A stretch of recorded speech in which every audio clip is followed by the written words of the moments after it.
কলকাতার ব্যস্ততম রাস্তা ধরে সেদিন হঠাৎ করেই চলে গিয়েছিলাম মায়ের কাছে পুজো দিতে কালীঘাটে।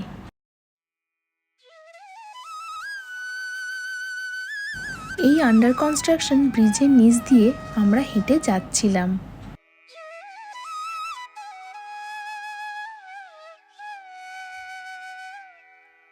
সারি সারি ফুলের দোকান, খেলনার দোকান পেরিয়ে আমরা এগোচ্ছিলাম।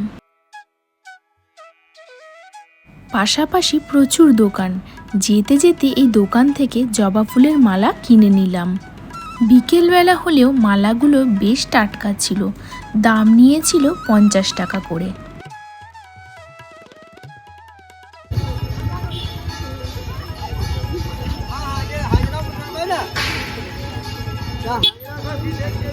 অনেকদিন পর কেউ যদি আসে এই মন্দিরে, তাহলে বোঝার উপায় নেই যে এটাই সেই পুরনো কালীঘাটের মন্দির।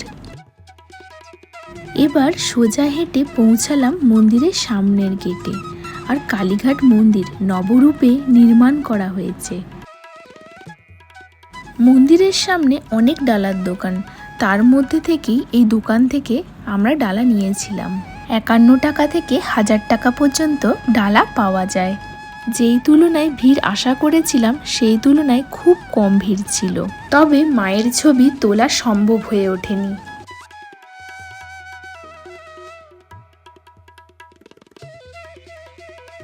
মন্দিরের বাইরেটা বেশ পরিষ্কার পরিচ্ছন্ন, আর মন্দিরের চূড়াটি সোনায় নির্মিত। এই কালীঘাট মন্দির 51 সতীপীঠের মধ্যে অন্যতম। এই মন্দিরে মোট 5টি গেট রয়েছে। মন্দিরের এই জায়গাটির দেওয়ালে টেরাকোটার সুন্দর কাজ ফুটে উঠেছে। পুজো দিয়ে আসবার সময় ব্রিজের নিচে একটা দোকান দেখতে পেলাম। সেখান থেকেই লেবু জল খেয়ে নিল শুভজিৎ।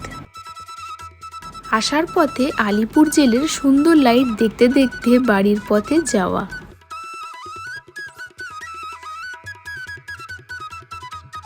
তারপর সেকেন্ড ব্রিজ পেরিয়ে রাস্তার ধারে খেয়ে নিলাম চা। তারপর রাস্তা দেখতে দেখতে চলে যাচ্ছি বাড়ির দিকে। দেখা হচ্ছে পরের ভিডিওতে। সবাই ভালো থেকো, সুস্থ থেকো, টাটা।